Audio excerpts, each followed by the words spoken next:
नमस्कार. चिदविला स्टुडिओच्या expert talk सिरीजमध्ये तुमच्या सगळ्यांचं स्वागत आहे. मित्रांनो, 2025चं बजेट आगामी काही दिवसांमध्येच येणार आहे. या बजेटचे विविध क्षेत्रांवरती आपल्या सर्वसामान्यांच्या आयुष्यावरती काय काय परिणाम होणार आहेत, याबद्दल काही चर्चा करण्यासाठी आज आपल्यासोबत आहेत त्या क्षेत्रातील expert CA Shailesh Kulkarni. CA Shailesh Kulkarni हे CA आणि CPA आहेत. मागील 13 वर्षांचा त्यांचा या क्षेत्राचा अनुभव आहे आणि त्या अनुभवातून येणाऱ्या बजेटबद्दल आपण जाणून घेणार आहोत की या बजेटचे नक्की काय काय फायदे आपल्याला होऊ शकतात किंवा काय काय गोष्टी यामधून होणार आहेत. तर शैलेश, चिदविला स्टुडिओमध्ये स्वागत आहे. थँक्यू. येणाऱ्या बजेटची उत्सुकता आपल्याला सगळ्यांनाच आहे. तर एक CA म्हणून एकूणात आत्ताच्या भारताच्या इकॉनॉमीबद्दल आणि या सर्व परिस्थितीबद्दल तुमचं काय मत आहे? So first of all thank you for inviting me for this discussion. आणि डेफिनेटली आपण सगळेच उत्सुक आहोत की पुढील 1 फेब्रुवारीला जे काही बजेट निर्मला सीतारामन जे आपल्या फायनान्स मिनिस्टर आहेत त्या काय घेऊन येत आहेत सगळ्यांसाठी, याच्याबद्दल सगळ्यांनाच उत्सुकता आहे. म्हणजे एक इंडिव्हिज्युअल टॅक्स पेअरपासून ते ओव्हरऑल इकॉनॉमीमध्ये जे जे वेगवेगळे बिझनेसेस आहेत सगळ्यांनाच उत्सुकता आहे की काय रिफॉर्म्स येत आहेत, आपल्याला काय बेनिफिट्स त्यातनं मिळत आहेत. सो कन्सिडरिंग दॅट जनरली जेव्हा कुठलंही फायनान्स मिनिस्ट्री जेव्हा बिल एक तयार करतं किंवा घेऊन येतं तर त्यात त्यांना 2 गोष्टींचा समन्वय साधावा लागतो. पहिलं असतं की देशामध्ये काय आर्थिक घडामोडी होता आहेत, काय डेव्हलपमेंट गरजेच्या आहेत, काय स्टेप्स उचलणं गरजेचं आहे, त्या त्यांना पहिले बघायला लागतात. दुसरा पार्ट असतो की माझा जो काही इंडिव्हिज्युअल टॅक्सपेयर आहे, जी जनता आहे भारतातली, तर त्यांनाही मला खुश कसं ठेवता येईल की त्यांनाही बर्डन नाही वाटलं पाहिजे. कारण सध्या परिस्थितीत आपण बघतो की आपण ॲज अ कॉमन इंडिव्हिज्युअल जरी विचार केला तर आपण इन्कम टॅक्स पे करतो आहे, आपण GST पे करतो आहे, आपण वेगवेगळे इंडायरेक्ट टॅक्सेस पे करतो. सगळं बर्डन आपल्यावर येतं एंड ऑफ द डे. कारण GST किंवा हे तुम्हाला माहिती असेल की ते व्हॅल्यू ॲडिशन होऊन शेवट बर्डन सगळं आपल्या कॉमन मॅनवर येतं. तर याचा त्या कॉमन मॅन कसा त्यातनं खुश राहील किंवा त्याचं बर्डन कसं कमी करता येईल हे पण त्यांना बघायला लागतं. तर हे जेव्हा करतात किंवा फायनान्स बिल जेव्हा घेऊन येतं गव्हर्नमेंट, तेव्हा त्यांना बऱ्याच वेगवेगळ्या गोष्टींचा विचार करायला लागतो. की जसं की सध्याची आपली भारताचं जे काही ग्रोथ रेट आहे, तर हा ग्रोथ रेट कसा आहे सध्या, की आपण जर थोडं माहिती असेल आपल्याला तर 2023मध्ये आपण ऑलमोस्ट 8.2%ची ग्रोथ रेट अचीव केली होती. पण आत्ताचं जे मागच्या 6-8 महिन्यात त्याची परिस्थिती आहे, थोडीशी ग्रोथ स्लो झाली आहे आपली. So it has gone down to 5.4%. तर त्याला पुन्हा एक चालना देणं एक मोठं गरजेचं काम गव्हर्नमेंटला करायला लागणार आहे. तर त्याच्यासाठी ते काय काय रिफॉर्म्स आणतात हे पण आपल्याला जाणून घेणं गरजेचं आहे. दुसरी गोष्ट आहे की सध्या तुम्ही पाहत असाल की इराण युक्रेन वॉर असेल किंवा रशिया युक्रेन वॉर आहे, पॅलेस्टाईनमध्ये काय काय गोष्टी चालल्या आहेत, मध्ये US इलेक्शन झाले, त्यात ट्रम्प निवडून आले, तर ते काय पॉलिसी घेऊन येत आहेत. तर नंतर ऑइल अँड गॅसच्या प्राइसेस खूप फ्लक्च्युएट होत आहेत. तर हा एक्सटर्नल इकॉनॉमिक या ज्या गोष्टी चालल्या आहेत तर याचा परिणाम पण आपल्याला भोगावा लागतो की त्याच्यामुळं सप्लाय चेन मॅनेजमेंट इम्पॅक्ट होते तुमची. त्या सप्लाय चेन मॅनेजमेंट इम्पॅक्ट झाली की तुम्हाला आपल्या ओव्हरऑल जे काही एक्सपेन्सेस आहेत की इम्पोर्ट करणं गोष्टी किंवा त्या गोष्टी अवेलेबल होणं योग्य वेळेला, तर ह्या सगळ्या इम्पॅक्ट येतात. तर तो एक इम्पॅक्ट असतो. दुसरं आहे की आपलं जे काही इन्फ्रास्ट्रक्चरवरचं स्पेंडिंग आहे गव्हर्नमेंटचं, तर गव्हर्नमेंट डेफिनेटली नरेंद्र मोदीजींचा एक एजेंडा आहे की ते इन्फ्रास्ट्रक्चर डेव्हलपमेंटवर खूप काम करत आहेत. त्याच्यावर स्पेंडिंग ऑलमोस्ट आपलं 50% of our gross domestic product हे इन्फ्रास्ट्रक्चर प्रोजेक्ट्सवरती आपण स्पेंड करतो आहे. तर ते एक महत्त्वाचा पार्ट आहे. गेल्या काही वर्षांमध्ये आपलं क्रेडिट रेटिंग म्हणण्यापेक्षा क्रेडिट सर्व्हिस प्रोव्हाइड करणाऱ्या ज्या एजन्सीज आहेत, म्हणजे बँक्स फॉर एक्झाम्पल, तर बँक्स बऱ्यापैकी चांगलं परफॉर्म करत आहेत. बँक्सचे ओव्हरऑल बॅलन्स शीट्स, त्यांची ओव्हरऑल फायनान्शियल पोझिशन इम्प्रूव्ह होती आहे. त्यांचे NPA जे म्हणतो आपण नॉन परफॉर्मिंग ॲसेट्स, तर ते पण थोडेसे कमी कमी होत आहेत. सो जी डेफिनेटली एक पॉझिटिव्ह गोष्ट आहे. नंतर इन्फ्लेशन हा एक मोठा पार्ट असतो कुठलंही बजेट जेव्हा येतं, की त्या इन्फ्लेशनला कसं आपण चेक करू की इन्फ्लेशन जास्त पुढे जायला नको. कारण एकदा इन्फ्लेशन खूप तुमच्या कंट्रोलच्या बाहेर गेलं तर मग खूप गोष्टी महाग होतात. श्रीलंकेमध्ये काय झालं तुम्ही पाहिलं असेल, किंवा even Pakistan for that matter, त्यांच्याकडे पण म्हणजे शुद्ध मराठीत बोलायचं झालं तर खायला महाग झालेत लोक. तर अशी परिस्थिती, तेवढी महागाई वाढलेली आहे, तर त्या गव्हर्नमेंटने ते मेजर्स घेतले नाहीत त्यांच्या रिस्पेक्टिव्ह. तर इन्फ्लेशन पण सध्या भारताचं वाढतं आहे की जे काही टार्गेटेड इन्फ्लेशन होतं की 4.5%च्या मध्ये असायला पाहिजे, तर ते डेट हॅज क्रॉस 6%. तर ते एक मोठा फॅक्टर आहे की जो गव्हर्नमेंटला एक विचार करून त्याच्यावर काम करणं गरजेचं आहे. सो या सगळ्या गोष्टींचा विचार करून या गोष्टींना कसं मला ट्रॅक करता येईल किंवा कसं एका पॉझिटिव्ह डायरेक्शनने नेता येईल याचा विचार प्रत्येक फायनान्स मिनिस्टर आपला करत असतात आणि त्या अनुषंगाने ते फायनान्स बिल येत असतं. सो अशा प्रकारे बघूया आता सितारामन म्हणजे कसं घेऊन येतात या सगळ्या गोष्टींचा विचार करून. नक्की. ती उत्सुकता नक्कीच असेल. पण मग या तुमच्या सर्व अनुभवातून प्रत्येक क्षेत्रानुसार जर विचार केला आपण तर येणाऱ्या बजेटमध्ये त्या क्षेत्रांचा कसा विचार केला जाईल? तर जसं मी म्हटलं की एक 4 महत्त्वाच्या गोष्टी ज्या मला असं पर्सनली वाटतात. एक आहे की एम्प्लॉयमेंट जनरेशन आणि स्किल डेव्हलपमेंट हा एक खूप महत्त्वाचा मुद्दा आहे. इव्हन लास्ट इयर जेव्हा सीतारामनजींनी बजेट आणलं होतं तर त्यावेळेसही त्यांनी त्याच्यावर खूप सारं रिफॉर्म्स आम्ही करू आणि ते खूप चांगल्या प्रकारे एक्झिक्यूट करायचा प्रयत्न करू असं त्याच्यावेळेस त्यांनी डिक्लेअर केलं होतं. पण समहाऊ खूप 100% इफेक्टिव्हनेसमध्ये ते झालेलं नाही आहे. त्याच्यावर अजूनही काम करणं गरजेचं आहे की जसं काही त्यांनी एम्प्लॉयमेंट लिंक्ड इन्सेंटिव्ज नंतर जे काही ट्रेनिशिप असतात कंपन्यांमध्ये काही त्यासाठी त्यांनी काही ग्रांट्स इश्यू केल्या होत्या. तर त्याची जी अंमलबजावणी आहे ती अजून चांगल्या प्रकारे कसं करता येईल किंवा अजून त्याला कसं प्रोत्साहन देता येईल याचा विचार करावा असं बऱ्याच सोर्सेसमधनं किंवा बऱ्याच सर्वेजमधनं पुढे येत आहे की ज्या उद्देशाने ती स्कीम आणलेली होती त्या उद्देशाने ती एक्झिक्यूट झाली नाही, त्याची अंमलबजावणी तशी झाली नाही. सो ते एक महत्त्वाचं आहे. इन्फ्लेशन पण जसं मी म्हणलो की इन्फ्लेशन इज व्हेरी इम्पॉर्टंट. इन्फ्लेशनला पण त्यांना कसं टॅकल करता येईल हे पण त्यांना बघायला लागेल की इन्फ्लेशन जे वाढत चाललं आहे तर ते त्या रेंजमध्ये आणायला लागेल. 6%चं 4% किंवा त्याच्या खाली आणणं गरजेचं आहे. मग इन्फ्लेशन जर तुमचं जास्त असेल तर डेफिनेटली ओव्हरऑल सगळ्या गोष्टींनी महागाई वाढते आणि त्या इन्फ्लेशनवर पण एक जो सर्व्हेमध्ये झाला होता तर त्यात असं निदर्शनास आलं की मेजर फॅक्टर इन्फ्लेशन वाढण्याचा असा होता की व्हेजिटेबल आणि फ्रूट्स याच्या ज्या प्राइसेस खूपच वाढल्या तर त्याच्या प्राईस इन्क्रीजमुळं ओव्हरऑल इन्फ्लेशन जास्त वाढत गेलं. आणि ते का बरं वाढलं? कारण त्याच्यातल्या असलेल्या सप्लाय चेन मॅनेजमेंट जी तेवढी आपली अजून इफेक्टिव्ह नाही आहे. त्या दरामध्ये ती अवेलेबिलिटी करून देणं गोष्टींची. आता ह्यावर काम करणं गरजेचं आहे आणि रुरल सेक्टरमधनं या गोष्टी अजून जास्त प्रभावाने होतात. कारण ॲग्रिकल्चर किंवा ओव्हरऑल व्हेजिटेबल्स याचं जे मार्केट आहे ते रुरल एरियातनं आपल्याला त्याचा सोर्स असतो. तर तिथे इन्फ्लेशन जास्त प्रमाणात वाढताना दिसतं आहे की तिथं त्यांची जी कॉस्ट आहे की एखाद्या छोट्या गावातनं शहरामध्ये भाजी पोहोचवणं ही जी याच्यातली जी लॉजिस्टिकल कॉस्ट आहे ना ही खूप वाढत चालली आहे. मग त्याला बरेचसे फॅक्टर्स आहेत जसं की सप्लाय चेन मॅनेजमेंट तेवढी इफेक्टिव्ह नाही आहे. तुमच्या पेट्रोल डिझेलच्या प्राइसेस वाढत चालल्या आहेत कंटिन्युअसली. सो या सगळ्याचा ताण शेवट त्यांना तरी ते कसं रिकवर करणार कॉस्ट? त्यांना रेट वाढवायलाच लागणार. तशी ओव्हरऑल इन्फ्लेशनमुळं आपली इकॉनॉमीला थोडा प्रॉब्लेम सध्या येतो आहे. तर ते इन्फ्लेशन चेक करणं खूप गरजेचं आहे. नंतर अजून एक मुद्दा असा आहे की इन्शुरन्स सेक्टर झालं किंवा कुठल्या इकॉनॉमीला सगळ्यात मोठा जो रेव्हेन्यू मिळतो तो एक्सपोर्ट अर्निंग जे आपले असतात की मी केवढं माझं एक्सपोर्ट अर्निंग जास्त तेवढी माझी इकॉनॉमी भक्कम होत जाते. तर त्या एक्सपोर्टसाठी काही स्कीम्स गव्हर्नमेंटने आणाव्या असं पण एक सर्व्हेमधनं सूर येतो आहे. बऱ्याचशा मल्टीनॅशनल कंपन्या किंवा जे एक्सपोर्ट करतात गुड्स त्यांच्याकडनं असं आहे की आम्हाला थोडे अजून जास्त त्यात काही स्कीम्स गव्हर्नमेंटने आणाव्या की एक्सपोर्ट लिंक इन्सेंटिव्स काय आणावे. सध्या इन्सेंटिव्स आहेत जसं रोडटेप आहे, एक्सपोर्ट काही स्कीम्स आहेत की तुम्ही जर एक्स अमाऊंटचं एक्सपोर्ट केलं तर तुम्हाला जे तुम्ही इम्पोर्ट करता त्याच्यावर तुम्हाला रिबेट मिळतो, ड्युटी पे नाही करायला लागत. तर असे इन्सेंटिव्स आहेत पण ते अजून थोडेसे तुम्ही एक्सपांड करा जेणेकरून भारताचा एक्सपोर्ट वाढेल आणि एक्सपोर्ट जेवढा जास्त वाढेल तेवढी फॉरेन करन्सी आपल्याकडे येईल आणि त्यांनी आपली इकॉनॉमी अजून जास्त भक्कम होत जाईल. तर हा त्यातला एक मोठा पार्ट आहे जो बऱ्याचशा सर्व्हेजमधनं आणि बऱ्याचशा इकॉनॉमिस्टकडनं येत आहे की त्याला तुम्ही काहीतरी अजून करा. आणि आपलं असं होतं की 2030पर्यंत $3 ट्रिलियन एक्सपोर्ट अर्निंग आपल्याला करायचं, एक्सपोर्ट सेल्स करायचं आहे असं एक मिशन स्टेटमेंट आपल्या गव्हर्नमेंटनी पण केलं आहे आणि त्या एजेंडाने त्यांना काम पण करायचं आहे. पण ते करण्यासाठी या गोष्टी पण करणं गरजेचं आहे की काही इन्सेंटिव्ह तुम्ही प्रोव्हाइड करा. त्याच्यामुळे एक्सपोर्ट्स वाढतील तुमचे आणि लोकांना एक्सपोर्ट करायला सोपं पडेल. थोडंसं त्याच्यामध्ये काम करणं गरजेचं आहे. आणि शेवटचा एक मला महत्त्वाचा मुद्दा वाटतो की इन्फ्रास्ट्रक्चर डेव्हलपमेंट की जेवढं तुम्ही इन्फ्रास्ट्रक्चर डेव्हलपमेंटवर जास्त काम कराल एनिवेज आपण 50% आसपास पैसे खर्च करतोय.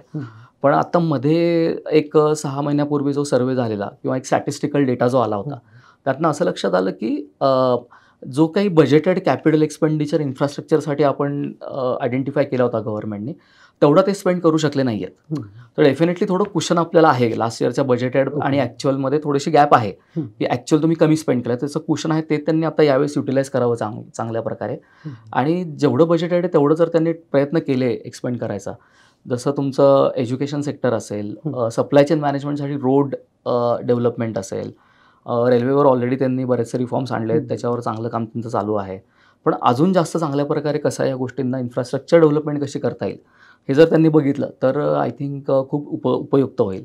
आणि हा साधारणतः जनरल एक सूर आहे बऱ्याचशा इकॉनॉमिस्टकडनं, बऱ्याचशा कॉर्पोरेट्सकडनं, की या गोष्टींवर जर गव्हर्नमेंट चांगल्या प्रकारे काम करू शकलं आणि या गोष्टींसाठी जर चांगले रिफॉर्म्स आणू शकलं या फायनान्स बजेटमधनं, तर डेफिनेटली त्याचा भारताला फायदा होईलच. ओके. आम्ही चिदुला स्टुडिओमध्ये एक सिरीज करतो ब्रँड स्टोरीज आणि उद्योजक आणि व्यावसायिकांसाठी. बरोबर. त्यामुळे एक उद्योजकांच्या अँगलनी आम्हाला ती एक उत्सुकता आहे की बिझनेसेस आणि एंटरप्रेन्योर्स यांच्यासाठी या बजेटमध्ये काय काय घडू शकतं असं. जसं मी म्हणलं की वेगवेगळे रिफॉर्म्स ते प्रयत्न करतील डेफिनेटली आणण्याचा. त्यातला एक मोठा रिफॉर्म असा आहे की आता फॉर एक्झाम्पल जर मी सेक्टर वाईज बोलायला गेलो तुमच्याशी, की जेव्हा कुठलाही कॉर्पोरेट किंवा कुठलाही एंटरप्रिनर काम करतो तर तो एखाद्या सेक्टरशी असोसिएट होतो, की जसं फॉर एक्झाम्पल मी म्हणेल मी सर्व्हिस क्षेत्रामध्ये काम करतो, being a chartered accountant me service सेक्टरमध्ये काम करतो. तर मला सर्व्हिस सेक्टरसाठी काय गव्हर्नमेंट रिफॉर्म्स आणतं आहे, किंवा एखादा मॅन्युफॅक्चरिंग सेक्टरमध्ये असेल, एखादा एज्युकेशन सेक्टरमध्ये, एखादा इन्शुरन्स सेक्टरमध्ये, तर या गोष्टी महत्त्वाच्या ठरतात त्याविषयी विचार करण्यासाठी. तर सध्या एक महत्त्वाचा किंवा खूप आपण इंग्लिशमध्ये हॉट टॉपिक म्हणतो, तर आर्टिफिशियल इंटेलिजन्स आणि टेक्नॉलॉजी हा एक सध्या खूपच ऑल ओव्हर वर्ल्ड खूप हॉट टॉपिक आहे. भारतामध्ये सुद्धा त्याच्यावर बऱ्याच फोरम्सवरती बरेचसे त्याच्यावर कार्यशाळा चालू आहेत. इव्हन आमचीच इन्स्टिट्यूटनी त्याच्यावर एक सर्टिफिकेट कोर्स डिझाईन केला आहे आर्टिफिशियल इंटेलिजन्सवरती. आणि आमच्या पण इन्स्टिट्यूटचे जे काही इंटरनॅशनल किंवा पॅन इंडिया लेवलला काही प्रोग्राम्स होतात, त्याचे आर्टिफिशियल इंटेलिजन्स हा खूप एक महत्त्वाचा मुद्दा प्रत्येक सेशनमध्ये घेतला जातो. तर आर्टिफिशियल इंटेलिजन्ससाठी पण गव्हर्नमेंटने काही रिफॉर्म्स आणावे असे बरीचशी चर्चा होती आहे. बऱ्याच लोकांचा असा सूर आहे की तुम्ही जे AICTE आहे, all India council for technical education, तर त्यांच्या थ्रू काही कोर्सेस डिझाईन करा, जेणेकरून एक आर्टिफिशियल इंटेलिजन्स रिलेटेड आपल्याला बूस्ट करता येईल कोर्सेस. कारण त्याचा प्रत्येक फील्डमध्ये यूज आहे. नंतर असं पण एक सूर आहे की तुम्ही असे काही सेट्स ऑफ इंडिव्हिज्युअल जे यंग आहेत, यूथ आहे भारतातलं, की त्यांना तुम्ही फॉर एक्झाम्पल 1 लाख लोक तुम्ही निवडा त्यातनं यंग, आणि त्यांना तुम्ही AI, क्लाउड कम्प्युटिंग या गोष्टींमध्ये तुम्ही त्यांना एक्सपर्ट बनवा. तर ते त्यांच्या नॉलेजचा फायदा करून आपल्याला देशासाठी काहीतरी इनोव्हेटिव्ह आयडियाज किंवा कसं इफिशियन्सी वाढवता येईल आपली याच्यासाठी ते काम करतील. नंतर AI स्टार्टअप जे असतात, की जे AIमध्ये ज्यांना काम करायचं आणि जे स्टार्टअप्स आहेत, तर त्यांच्यासाठी काही गव्हर्नमेंटने ग्रांट्स द्याव्या, असं पण काही लोकांचा सूर आहे. तर हे पण गोष्टी जर गव्हर्नमेंटने कन्सिडर केल्या तर मे बी फायनान्स बिलमध्ये त्याच्यासाठी काहीतरी प्रोव्हिजन करण्यात येऊ शकते. आता माहीत नाही, ते आल्यावर आपल्याला कळेलच, पण असा एक अपेक्षा आहे लोकांची की AIसाठी काहीतरी गव्हर्नमेंटने करावं. नंतर दुसरं आहे इन्शुरन्स सेक्टर. तर मध्ये असं बोललं जात होतं की 2047 पर्यंत आपल्याला युनिव्हर्सल कव्हरेजचं आपलं मिशन आहे. आपलं देशाचं एक जे मिशन स्टेटमेंट आहे, तर त्यात असं त्यांनी म्हणलं की 2047 पर्यंत आपल्याला युनिव्हर्सल कव्हरेज करायचं आहे. तर त्या इन्शुरन्ससाठी मग काय होतं बऱ्याचदा की आता मी इंडिव्हिज्युअल टॅक्स पेअर, तर मी काय म्हणतो की मला ATCमध्ये केवढं डिडक्शन आहे तेवढाचं मी प्रीमियम पे करेल, आय डन, मला बाकी काही घेणं देणं नाही, मला तेवढंच मला पाहिजे. कॉर्पोरेटसुद्धा काय करतात की ते सुद्धा जे इन्शुरन्स घेतात, की समजा माझा प्लांट आहे, तर मी बघतो की अरे माझ्या प्लांटमध्ये समजा 100 रुपयाचे ॲसेट्स आहेत सगळे मिळून, तर मी बघेल की बाबा त्याला जर काही डॅमेज झालं तर तेवढा इन्शुरन्स माझ्याकडे असायला पाहिजे. सो आत्ता जी काही मेंटॅलिटी आहे तर ती आहे की जेवढं रिक्वायर्ड आहे तेवढं मॅच करायचं. पण गव्हर्नमेंटने जर काही त्याच्यामध्ये टॅक्स इन्सेंटिव्ज आणले कॉर्पोरेट लेवलला ॲज वेल ॲज इंडिव्हिज्युअल लेवलला, तर त्या इन्शुरन्सचं पेनिट्रेशन होईल जास्त चांगल्या प्रकारे. आणि एक इन्शुरन्स कव्हरेजचं जे मिशन आहे आपलं, की युनिव्हर्सल कव्हरेज, ते आपल्याला अटेंड करता येईल. तर तो पण एक मोठा मुद्दा बरेच जण घेऊन येत आहेत की या इन्शुरन्स प्रीमियमसाठी किंवा इन्शुरन्ससाठी जर काही टॅक्स सवलती किंवा काही ॲडिशनल टॅक्स बेनिफिट्स, की वेगळा एक सेक्शनच तुम्ही उपसेक्शन करा, त्याला एक 50,000 रुपयाचा ॲडिशनल बेनिफिट द्या, की तुम्ही जर अजून इन्शुरन्स घेतला तर तुम्हाला 50,000चा ॲडिशनल बेनिफिट आम्ही देऊ. असं काही जर काही रिफॉर्म्स आणले तर चांगलं होईल गव्हर्नमेंटने, असं बऱ्याच जणांची एक्सपेक्टेशन आहे. नंतर एज्युकेशन सेक्टर एक असं आहे की जे असं लक्षात येतं आहे की थोडं दुर्लक्षित राहिलं आहे. जे आत्तापर्यंत जे एक कुठल्याही देशाचं एक फायनान्स बजेटचं एक काय म्हणतात त्याला ॲलोकेशनचा एक क्रायटेरिया असतो, की GDPच्या किती % मी कुठल्या कुठल्या सेक्टरला लावणार. तर जनरली असं बोललं जायचं की एज्युकेशनला एक 6% ऑफ GDP आपण एज्युकेशनवर खर्च करायला पाहिजे. पण गेल्या काही फायनान्स बिल किंवा जे ॲक्च्युअल जे इम्प्लिमेंटेशन झालं आहे त्या योजनांचं, त्यातनं असं लक्षात येतं आहे की हार्डली 3 किंवा 3.5% आपण एज्युकेशन सेक्टरवर स्पेंड करतोय. तर ते एज्युकेशन सेक्टरला थोडंसं बूस्टअप करणं गरजेचं आहे. कारण ज्या प्रकारे आपली लोकसंख्या वाढती आहे आणि ज्या प्रकारे मुलं जे एज्युकेशनची रिक्वायरमेंट आहे, तर त्याची क्वालिटेटिव्ह रिक्वायरमेंट प्लस एक ग्लोबली आपली मुलं स्टँड व्हावे यासाठी जे इन्फ्रास्ट्रक्चर एज्युकेशनमध्ये असणं गरजेचं आहे. तर त्यावर गव्हर्नमेंटनी काही रिफॉर्म्स आणावे जेणेकरून ते सगळ्या देशासाठी आणि सगळ्या देशातल्या मुलांसाठी ते उपयुक्त ठरेल. तर असं पण बोललं जातं की तुम्ही त्याच्यावर स्पेंडिंग वाढवा. जे काही तुमचं आत्ता थोडंसं शॉर्ट स्पेंडिंग होतं आहे ना, तुम्ही जरा कव्हर अप करा ते. आणि त्या 5-6%चा जो काही बजेटेड ॲलोकेशन आहे त्याचं तेवढं स्पेंड करा. मग त्यासाठी तुम्ही काही कोलॅबोरेटिव्ह पार्टनरशिप्स करा, ज्याच्यात करून की प्रायव्हेट एज्युकेशन इन्स्टिट्यूट आहेत, नंतर काही कॉर्पोरेट्स आहेत, त्यांच्याबरोबर एज्युकेशनल इन्स्टिट्यूट, गव्हर्नमेंट या सगळ्यांनी एक संयुक्त विद्यमानाने काहीतरी योजना आणून त्या इम्प्लिमेंट करणं गरजेचं आहे. असं पण एक एक्सपेक्टेशन एज्युकेशन सेक्टरबद्दल बोलली जाते आहे. ॲग्रिकल्चरल सेक्टर पण नेहमीच एक चर्चेचा हे असतो की कुठल्याही बजेटमध्ये ॲग्रिकल्चरसाठी किती त्यांनी स्पेंडिंग ठेवलं आहे, किती बजेट ॲलोकेट केलं आहे. तर ॲग्रिकल्चर सेक्टरला पण आता सध्याचं जे त्यांचे चॅलेंजेस आहेत ते असे आहेत की टेक्नॉलॉजी खूपच सध्या इनोव्हेटिव्ह टेक्नॉलॉजी येते, नवीन टेक्नॉलॉजी, नवीन उपकरणं येत आहेत. तर आपल्या फार्मर्सला त्याचा कसाही जास्तीत जास्त चांगला उपयोग करता येईल, त्यासाठी गव्हर्नमेंट काय रिफॉर्म्स घेऊन येत आहे, की फॉर एक्झाम्पल एखादं खुरपणी करायची आहे मला, तर एखादं फॉरेनमध्ये चांगलं एक मशीन आहे आणि ते मशीन जर मला इथे पाहिजे तर त्याच्यावरचे जे ड्युटीज आहेत किंवा त्याच्यासाठी जर गव्हर्नमेंटने काही रिफॉर्म्स आणले की हे तुम्हाला ड्युटी फ्री तुम्ही घेऊन या, किंवा याला समजा काय 1 लाख रुपये लागत आहेत तर गव्हर्नमेंटचे 40,000 आम्ही देतो, 60,000 तुम्ही घ्या, तुम्हाला आम्ही एक इंटरेस्ट फ्री लोन त्यासाठी प्रोव्हाइड करतो. अशा प्रकारच्या काही जर योजना घेऊन आलं गव्हर्नमेंट तर ते त्यांना उपयुक्त ठरेल. अजून एक महत्त्वाचा ॲग्रिकल्चरलमध्ये गोष्ट अशी येते की मला ॲग्रिकल्चर करताना मला पेस्टिसाइड्स बऱ्याच प्रमाणात लागतात आणि चांगल्या क्वालिटीचे पेस्टिसाइड्स जे आहेत ते बाहेरून मिळतात, भारताबाहेरून इम्पोर्ट करायला लागतात बऱ्याचदा. तर त्या इम्पोर्टेड पेस्टिसाइड्सवरच्या ड्युटीज जर मी थोड्या कमी केल्या किंवा भारतात जे पेस्टिसाइड तयार होतं त्याच्यावरचा GST जर मी कमी केला तर त्याची जी कॉस्ट आहे, जी शेतकऱ्यांना पे करायला लागते ती थोडी कमी होईल. आणि जेणेकरून मग ते त्या चांगल्या पेस्टिसाइडचा चांगल्या प्रकारे उपयोग करून आपलं प्रोडक्टिव्हिटी वाढवता येईल पिकांची, जमिनीची. आणि मग आपण असं म्हणतो की भारत कृषीप्रधान देश आहे, अजूनही त्याचं पर्सेंटेज बऱ्यापैकी आहे, म्हणजे रुरल एरियाजमध्ये तर बऱ्यापैकी शेतीवरच लोकांची उपजीविका असते. तर त्याचा विचार करता जर त्यांना जर चांगली प्रोडक्टिव्हिटी त्यांची वाढली तर डेफिनेटली जे उत्पादन येईल ते चांगल्या क्वालिटीचं येईल, त्याची क्वांटिटी जास्त असेल आणि ओव्हरऑल त्याचा कॉस्ट इफेक्टिव्हनेस मग एंड कस्टमर जो आहे त्यालाही मग ते कमी पैशामध्ये मिळेल. सो इन्फ्लेशन चेक व्हायला त्याचा उपयोग होईल. म्हणजे असं सगळं इंटरलिंक असतं सगळं. सो ॲग्रिकल्चरसाठी पण त्यांनी काहीतरी करावं असा एक सूर आहे की सो असे हे 4-5 मेजर सेक्टर आहेत ज्यांच्यावर काम जर गव्हर्नमेंटने केलं तर देशासाठी ते खूप उपयुक्त ठरेल. असा बऱ्याचशा सर्वेतनं बऱ्याचशा कॉर्पोरेट किंवा याच फायनान्स बिलावरचे डिस्कशन सध्या कॉर्पोरेट्समध्ये होत आहेत किंवा आम्ही पण आमच्या क्लायंटचे ऑडिट जेव्हा करतो तर तेव्हाही जे एक जनरल सेंटिमेंट आम्ही बघतो की लोकांना एक्झॅक्टली पाहिजे काय, तर बेसिकली याच गोष्टी आहेत. अजून एक त्या शेतीवरनं अजून एक मुद्दा आठवला की एक जेव्हा एखादी गव्हर्नमेंटने मध्ये ना एक PLI स्कीम आणली होती. म्हणजे PLI म्हणजे काय, प्रोडक्शन लिंक इन्सेंटिव्ह. तर त्यांनी काय केलेलं, एक लिस्ट बनवली की कोणत्या कोणत्या अशा कमोडिटीज आहेत की ज्या या स्कीममध्ये इलिजिबल आहेत. ओके, तर त्यांनी काय झालं की जे कॉर्पोरेट्स आहेत किंवा एंटरप्रेनर्स आहेत त्यांना एक इन्सेंटिव्ह मिळाला की चला आपण हे जर मॅन्युफॅक्चर केलं तर आपल्याला इन्सेंटिव्ह मिळेल गव्हर्नमेंटचा काहीतरी. मग तो कधी कधी कॅश फॉर्ममध्ये असतो की गव्हर्नमेंट काही पैसे तुम्हाला देतं किंवा काही ड्युटीजमधनं रिलीफ देतं किंवा सबसिडी देतं, ग्रांट देतं.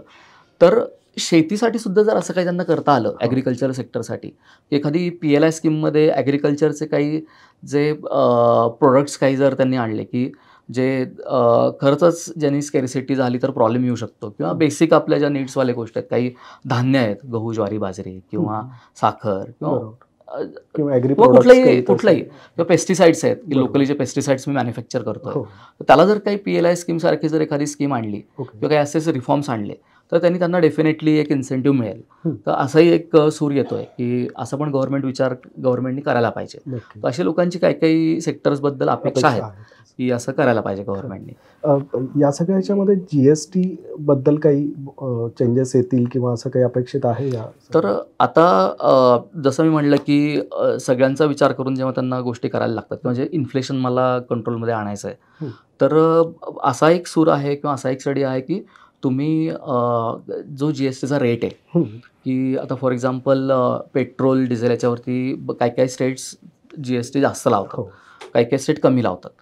जर एक युनिफॉर्म GST जर तुम्ही या बेसिक कमोडिटीजवर एक फ्लॅट काही थोडा कमी रेटमध्ये जर इम्प्लिमेंट केला तर ओव्हरऑल ती जी लॉजिस्टिक कॉस्ट आहे ती कमी होईल आणि त्याच्यामुळे जी सप्लाय चेन मॅनेजमेंट सध्या डिस्टर्ब आहे आपली, तर जोपर्यंत ओव्हरऑल इन्फ्रा डेव्हलपमेंट होत नाही ते खूप फाईन होणार नाही, पण ॲटलिस्ट त्यातला एक एलिमेंट जो आहे की मला जी काही ट्रॅव्हल कॉस्ट आहे किंवा माझ्या जी लॉजिस्टिकल कॉस्ट आहे ती तरी मला थोडीशी कमी करता येईल. किंवा इतर पण गोष्टींवरती, कारण जे काही इन्फ्लेशन वाढतंय आपलं 4% 6% आणि पुढे चाललंय, तर थोडासा जो एंड कस्टमरवरचं बर्डन आहे टॅक्स ते जर कमी केलं तर त्यांच्या हातात थोडा पैसा राहील जो ते कन्झ्युम करू शकतात. कारण कुठल्याही इकॉनॉमीमध्ये एक सायकल असते की जेव्हा तुम्ही एंड कस्टमरला, म्हणजे ज्या आपल्या भारतात बोलायचं झालं तर जो काय आपण कॉमन पीपल सामान्य माणूस आहे, त्याच्या हातात जेवढा पैसा जास्त तुम्ही द्याल तेवढं त्याची परचेस करायची पॉवर वाढते, कन्झम्पशन पॉवर वाढते. तर जेवढं तो कन्झ्युम जास्त करेल तेवढी इकॉनॉमी रोटेट होत राहील आणि तेवढी इकॉनॉमीला चालना मिळेल. कारण तो खर्च करेल तर त्याची डिमांड असेल, त्यांची डिमांड आली की ऑटोमॅटिकली सप्लाय करायला लागेल, सप्लाय करण्यासाठी प्रोडक्शन करायला लागेल, मग ती बरोबर इकॉनॉमी तुमची ग्रोथमध्ये येते परत. गव्हर्नमेंटने असे काही आणावे की जसं काही असंही आता तुम्ही पण ऐकत असाल की बरेच जण म्हणतात की जनरली असं बोललं जातं की एकदम जे गरीब लोक आहेत ना तर त्यांना टॅक्सचं बर्डन येत नाही, कारण जे काही ते टॅक्स एक्झम्पशन सध्या आहेत ना ते त्याच्यामध्ये येतच नाही, त्यामुळे दे आर सेव्ड. एकदम जो हाय पेईंग टॅक्सवाला आहे ना त्याला काही घेणं देणं नाही आहे, तो म्हणतो काय ठीक आहे 30% मी भरून टाकतो, आय एम डन, कम्प्लायन्स मी करून टाकतो.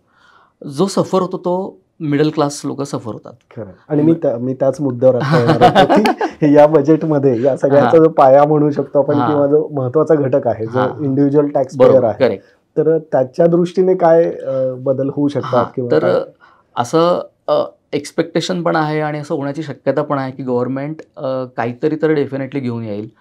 चर्चा अशा होत आहेत की जेव्हा एक आपला सामान्य माणसावर जेव्हा येतं, मिडल क्लास माणसावर, तर 2 प्रकारचे टॅक्सेसचा त्याच्यात तो भरडला जातो. एक आहे इनडायरेक्ट टॅक्सेस, जसं GST झाला, GST is one of the major element, आणि दुसरा आहे आपला इन्कम टॅक्स. तर आत्ताचं कसं आहे की त्यांनी 3 लाखाचं एक बेसिक एक्झम्पशन देऊन ठेवलं आहे, 7-7.5 लाखापर्यंत रिबेट घेऊन त्याच्याखाली टॅक्स तुम्हाला येत नाही, आणि 10 लाखापासून पुढे लगेच 20% 30% असे स्लॅब चालू होतात. त्याच्यामुळं जो काही टॅक्स आउटफ्लो होतो, तर असं मिडल क्लास लोकांचं असं म्हणणं आहे की तो आमचा जास्त आउटफ्लो होतो. आम्ही GST तर पे करतोच आहे, त्याच्यात तर आम्ही गव्हर्नमेंटला टॅक्स पे करतो आहे, प्लस आम्ही इन्कम टॅक्स पण पे करतो आहे, आणि आमचं इन्कम जस्ट थोडंसं पुढे जातं आहे म्हणून, पण आमचे स्लॅब चेंज जो होतो आहे तर त्याच्यामुळे जो रेट चेंज होतो आहे तो खूपच जास्त आहे. तर त्याच्यात असं म्हटलं जातं आहे, काही लोक असं म्हणत आहेत की मध्ये एक सर्वे पण झालेला की बरेच जण सर्वे घेत आहेत आता, काही ज्या कन्सल्टन्सी फर्म्स आहेत किंवा काही कमर्शियल इन्स्टिट्यूट्स आहेत, तर त्या थोडंसं सर्वे घेत आहेत लोकांचा की त्यांचं सेंटिमेंट चेक करायला की त्यांना काय अपेक्षा आहेत बजेटकडनं. तर बरेचसे जण असं म्हणत आहेत की ऑलमोस्ट मी असं वाचलं मध्ये की 55 to 57% लोक म्हणत आहेत की आम्हाला टॅक्स रेट थोडा कमी करायला पाहिजे गव्हर्नमेंटने, की जो समजा एक्झाम्पल आता मी एका स्लॅबला 20% पे करतोय, तो you bring it down to 15%, तर तेवढंच आमचं बर्डन कमी होईल. काही जण असं म्हणतात अराउंड 25% की तुम्ही बेसिक एक्झम्पशन वाढवा, की ते म्हणतात जे तुमचं 3 लाख आहे तुम्ही 5 लाखावर न्या, किंवा जी 7.5 लाखाची रिबेट ती 10 लाखापर्यंत घ्या, 10 लाखाच्या खाली मला टॅक्स नाही लागणार. तर काही जण असं म्हणतात. तर त्यात असं 2 गोष्टी होऊ शकतात. म्हणजे खूप मेजर चेंज मला अपेक्षित नाही आहे, कारण एक स्टॅटिस्टिकल डेटा मी शेअर करतो तुम्हाला. आपल्या देशाची साधारणतः 140 कोटी लोकसंख्या आहे, त्यातले किती जण टॅक्स पे करत असतील असं वाटतं तुम्हाला, म्हणजे रिटर्न भरत असतील टॅक्स पे तर दुसरी गोष्ट आहे. रिटर्न किती लोकं भरत असतील, की ज्यांना रिटर्न भरणं गरजेचं आहे, की ज्यांचं ते बेसिक एक्झाम्पशनच्या पुढे जात आहे सगळं. हार्डली 10-12 कोटी लोकं त्याच्यात येतात. त्यातले टॅक्स पे किती करतात? 2 किंवा 3 कोटी लोकं टॅक्स पे करतात. त्यामुळं 140 कोटी लोकसंख्येला 3 कोटी लोकांचा विचार करताना ते असं खूप मेजर त्याच्यामध्ये चेंज करणार नाहीत. डेफिनेटली नाही करणार. पण असं एक सूर आहे आणि असं गव्हर्नमेंटकडनं पण येऊ शकतं, की माझं आत्ता जे 3 लाखाचं एक्झम्पशन आहे ते 5 लाख होऊ शकतं. नंतर एक टॅक्सचे जे स्लॅब्स आहेत, तर त्याला अजून मल्टिपल स्लॅब्स येतील, की समजा 10 लाखापर्यंत मी 10 लाखाच्या पुढे मी 10% पे करतोय. तर 10 ते 12 मी 10% देईल. 12 ते 15 मी 15% देईल. 15 ते 20 मी 26% देईल. 20च्या पुढं मी 25% देईल आणि 30च्या पुढं मग 30% देईल. असे काही स्लॅब्स यायची शक्यता आहे. नंतर असंही होऊ शकतं, की जे 75,000चं त्यांनी स्टँडर्ड डिडक्शन लास्ट टाईम 50चं 75 केलं होतं मागच्या वर्षीच्या बजेटमध्ये. तर आता असं बोललं जातं, की ते 75चं 1 लाखपर्यंत जाऊ शकतं लिमिट. सो तो एक ॲडव्हान्टेज आपल्याला मिळू शकतो इंडिव्हिज्युअल टॅक्स पेयर्सला. तर असे रिफॉर्म्स येण्याची शक्यता आहे. नंतर सध्या तुम्हाला माहिती असेल तर एक ओल्ड टॅक्स रेजिम आणि न्यू टॅक्स रेजिम हे 2 सध्या वेगवेगळ्या टॅक्स कॅल्क्युलेट करायच्या पद्धती अजून चालू आहेत आपल्याकडे. तर होतं काय आहे, की बरेचसे जे टॅक्स पेयर आहेत अजूनही ते ओल्ड रेजिम घेतात. कारण ओल्ड रेजिममध्ये जास्त टॅक्स बेनिफिट्स दिलेले आहेत. जसं हाऊसिंग आहे, हाऊसिंग लोनवरचं इंटरेस्ट आहे, याला त्यांनी खूप जास्त प्रमाणात बेनिफिट्स दिलेले आहेत. त्याच्यामुळे लोकं जर कम्पेअर केलं तुम्ही, तर ओल्ड टॅक्स रेजिममध्ये मला कमी टॅक्स येतोय compare to new tax regime. तर डेफिनेटली लोकं बरेच म्हणत आहेत, की ती रेजिम चालू ठेवा. काही जणांचं असं म्हणणं आहे, की तुम्ही त्या मर्ज करा दोन्ही आणि जे बेनिफिट्स ओल्ड रेजिममध्ये होते ते तुम्ही थोडेसे कॅरी फॉरवर्ड करा न्यू रेजिममध्ये. म्हणजे लोकं जसं आता हाऊसिंग लोन आहे. हाऊसिंग लोनचा डायरेक्टली इम्पॅक्ट येतो तुमच्या कन्स्ट्रक्शन आणि रिअल इस्टेट सेक्टरशी. तर रिअल इस्टेट सेक्टरला जर चलनामध्ये ठेवायचं असेल किंवा त्याच्यामध्ये पण बूम आपल्याला अपेक्षित असेल, तर त्यासाठी मग गव्हर्नमेंटनी ते बेनिफिट्स अबाधित ठेवायला पाहिजेत. Government should not take away those benefits, की असंही बोललं जातं, की ओल्ड रेजिम तुम्ही शटडाऊन करा पूर्ण किंवा ॲटलीस्ट फेज मॅनरमध्ये ती बंद करा, की पुढच्या 2 वर्षात ती बंद होईल. पण जेव्हा ती बंद करतायत ना, तर त्यातले जे काही महत्त्वाचे बेनिफिट्स होते, तर ते तुम्ही पुढे न्यू रेजिममध्ये घेऊन या. असं बराचसा सूर आहे, बऱ्याच लोकांची अपेक्षा आहे. जेणेकरून ते जे बर्डन आहे टॅक्सचं ते कमी होईल लोकांवरचं. नंतर एक नॅशनल पेन्शन स्कीम आपल्याकडे आहे. तर नॅशनल पेन्शन स्कीमला काय होतं, जर मी एखादा कॉर्पोरेट आहे, तर मी समजा माझ्या लोकांचं ते नॅशनल पेन्शन स्कीममध्ये जर अकाउंट ओपन केलं, तर up to 10% of my basic salary त्याचं मला एक एक्झम्पशन आणि टॅक्समध्ये डिडक्शन मिळतं. तर लोकांचं असंही म्हणणं आहे, की त्याचंही तुम्ही थोडं लिमिट वाढवा, जेणेकरून त्याच्यामध्ये लोक अजून पैसे टाकता येतील आम्हाला, इन्व्हेस्ट करता येतील. कारण जेवढं या स्कीम्समध्ये पैसे जातील तेवढं एक गव्हर्नमेंटला फंडिंग अवेलेबल होईल, जेणेकरून ते इन्फ्रास्ट्रक्चर आणि याच्यासाठी फंडिंग करतील. कारण कुठल्याही देशाचं जेव्हा बजेट येतं ना, तर एक महत्त्वाचा मुद्दा असतो, की डेफिसिट किती कमीत कमी तुम्हाला ठेवता येईल. तर आपलं सध्या डेफिसिटमध्ये आहोत आपण, थोडी कमी पण होती आहे, पण ती एका ठराविक रेंजच्या खाली यायला पाहिजे. तर त्यासाठी या गोष्टी खूप गरजेच्या आहेत, की स्पेंडिंग करताना गव्हर्नमेंट मग वर्ल्ड बँकेकडनं लोन घे, इकडून लोन घे, तिकडून लोन घे, अशा गोष्टी त्यांना करायला लागतात. कारण अदरवाईज जर माझं इन्कम आहे 1,000 कोटी आणि मी जर खर्च करायचं म्हणतो 1,500 कोटी, तर मी 500 कोटी डेफिसिटमध्ये. ते 500 कोटी डेफिसिट मी कशी भरून काढतोय? I am taking some international finance घेतोय मी, वर्ल्ड बँकेकडनं मी पैसे उचलतोय.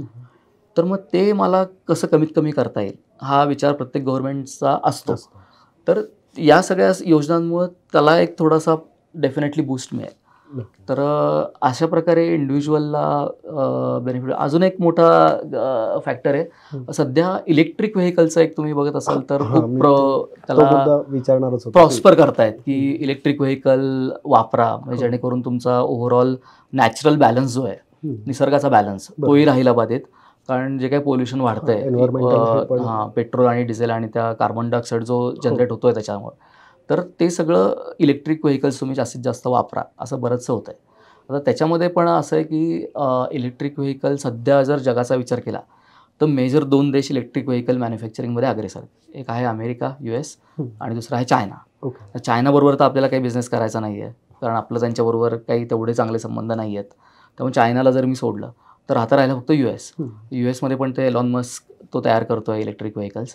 तर तो काही प्लांट टाकायला अजून काही रेडी नाही आहे इंडियामध्ये. मग ते इलेक्ट्रिक व्हेकलला तुम्ही कसं बूस्ट कराल, की जेणेकरून भारतामध्ये असं इलेक्ट्रिक व्हेकलचं काही प्लांट टाकता येईल का आपल्याला, किंवा त्याला काही बूस्ट करता येईल का, त्याच्यासाठी काही रिफॉर्म्स आपल्याला आणता येतील का, तर हा पण एक विचार गव्हर्नमेंटने करावा असं बऱ्याच लोकांकडनं अपेक्षा आहेत लोकांच्या, की आणि त्याच्यासोबतच इंडिव्हिज्युअल टॅक्स पेयर्सला किंवा कॉर्पोरेट्सला इलेक्ट्रिक व्हेकलचं एक ATCCDमध्ये डिडक्शन मिळायचं, तर ते पण त्यांनी जर पुन्हा त्यात आणलं आणि त्याच्यावर जर त्यांनी काही ॲडिशनल बेनिफिट्स दिले तर ते डेफिनेटली लोकांना त्याला एक चालना मिळेल. नक्कीच, म्हणजे नक्कीच प्रमोट होईल, प्रमोट होईल चांगलं, लोक इन्व्हॉल्व्ह होतील. आणि एक इन्फ्रास्ट्रक्चर पॉईंट ऑफ व्ह्यूने सुद्धा असं बोललं जातं की तुम्ही एका साईडला इलेक्ट्रिक व्हेकलला तुम्ही त्याचं बॅकअप देताय, त्याला प्रोत्साहन देताय, पण दुसरीकडे जे इलेक्ट्रिक चार्जिंग पॉईंट आहेत जे त्या प्रमाणात पाहिजेत तेवढे नाही आहेत अजून, बरोबर, तर त्याच्या इन्फ्रास्ट्रक्चरवर पण गव्हर्नमेंटने काम करावं, की जेणेकरून जसा तुम्ही याचा सेल्स वाढावा, इलेक्ट्रिक व्हेकल लोकांनी जास्त वापराव्या, हा जसं तुम्ही करताय, तर त्यासाठी त्या इन्फ्रास्ट्रक्चर तसं उभं करून द्या आम्हाला, आफ्टर सेल्स जो पार्ट की मला ती चार्ज करायला लागणार आहे बॅटरी सारखी, तर मला चार्जिंग स्टेशन्स द्या. डेफिनेटली त्याच्यावर काम चालू आहे, काही काही ठिकाणी होत आहेत, बऱ्याचशा एक्सप्रेस हायवेवरती होत आहेत, पण स्टील जसं मुंबई पुणे एक्सप्रेसवेवर अजूनही तेवढ्या प्रमाणात नाही आहेत, समृद्धी महामार्गावर नाही आहेत, ग्रामीण भागात नाही आहेत, शहरांमध्ये सुद्धा असे डेसिग्नेटेड नाही आहेत, लिमिटेड आहेत. तर ते थोडंसं जर गव्हर्नमेंटने त्यामध्ये जर काही रिफॉर्म्स आणले आणि इन्फ्रास्ट्रक्चरवर काम केलं तर डेफिनेटली युजफुल होईल, बेनिफिशियल होईल, असंही बऱ्याचशा लोकांचं, बऱ्याचशा कॉर्पोरेट्सचं, इव्हन कॉमन पीपलचं पण असं एक जनरल सेंटिमेंट आहे, एक्सपेक्टेशन आहे बजेटकडनं. So let's see how it goes. So या सर्व ह्याची एक सांगता करताना एक CA नोट ज्याला म्हणतो आपण, तसं ती तुमची काय असेल येणार? तर डेफिनेटली की मी जसं सुरुवातीला म्हणलो की कुठलंही बजेट जेव्हा येतं तर त्यांना एक भारताची आत्ताची जी जगामध्ये पोझिशन आहे आणि आपली जी अर्थव्यवस्था ज्या दिशेने सध्या मार्गक्रमण करते आहे आणि आपल्या देशातला जो काही इंडिव्हिज्युअल एक कॉमन मॅन आहे की भारताची जनता, त्या दोघांना सॅटिस्फाय करणारं, त्या दोघांचा सुवर्णमध्य आणण्यासाठी काय काय गोष्टी करणं गरजेचं त्या गव्हर्नमेंट करेल अशी अपेक्षा आहे मलाही. की फॉर एक्झाम्पल जसं आपण म्हटलं की AI सेक्टरला थोडंसं रिफॉर्म्स येतील, इन्फ्रास्ट्रक्चरवरती स्पेंडिंग वाढेल, एज्युकेशन सेक्टरवर मे बी ते काहीतरी रिफॉर्म्स घेऊन येतील, नंतर कॉमन मॅनसाठी टॅक्स रेट्समध्ये थोडंसं डेफिनेटली ते घेऊनच येतील, डेफिनेटली काहीतरी बेनिफिट येतील. आता ते किती एक्सपोनेन्शियल होतात किंवा किती प्रमाणात येतील हे सांगता येत नाही, कारण असं जसं म्हटलं की त्यांना भारताच्या इन्फ्रास्ट्रक्चरवर खर्च करणं पण तेवढंच गरजेचं आहे, कारण मला लिमिट फिक्स आहे किती खर्च करायचं, पण मी ती डेफिसिट एका लिमिटच्या पुढे वाढवू शकत नाही. त्यामुळे एका याच्यामुळे मी सगळ्यांनाच खुश करायला जाणार नाही, म्हणजे I will not gate my self screwed.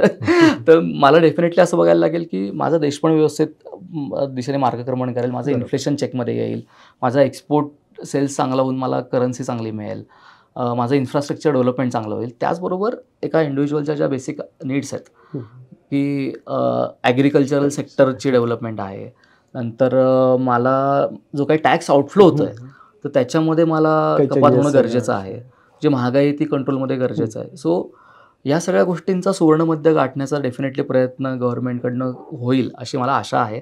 आता जेव्हा ते प्रेझेंट होईल तेव्हा कळेलच आपल्याला की अपेक्षा काय होत्या आणि रियालिटीमध्ये काय आहे, किंवा असं काही अजून सरप्राईज मिळत आहेत का, की सरप्राईज इन अ सेन्स की गुड नोटचे सरप्राईज, की अरे हे ॲडिशनल बेनिफिट्स अजून देतोय की जे आपण इमॅजिनच नव्हते केले, किंवा असे काही वेगळे रिफॉर्म्स अजून येत आहेत का, तर हे बघणं खरंच एक उत्सुकतेचं राहील.